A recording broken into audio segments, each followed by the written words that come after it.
सब केहू के हमार प्रणाम। एगो देवी गीत सुनाओ तनी, सुनी जा आ कमेंट में जरूर बताई जा कि गीत कैसा लागला। रथ हिलत जाए, रथ डोलत जाए, मैया चढ़ली पर्वत पर।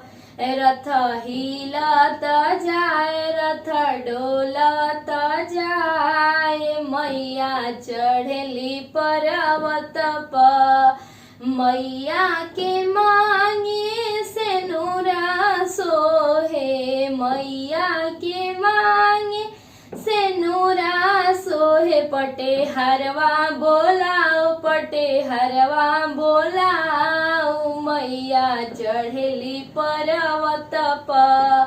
रथ हिलत जाए, रथ डोलत जाए, मैया चढ़ली पर्वत पर।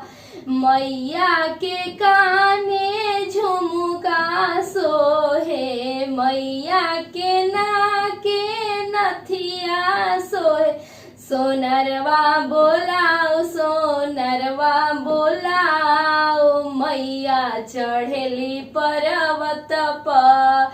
रथ हिलत जाए, रथ डोलत जाए, मैया चढ़ली पर्वत पर।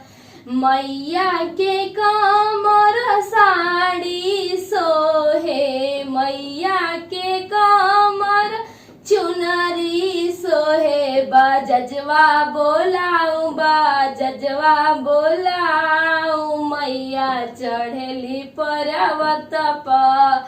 रथ हिलत जाए, रथ डोलत जाए, मैया चढ़ली पर्वत पर। बहुत बहुत धन्यवाद देवी के सुने खातिर।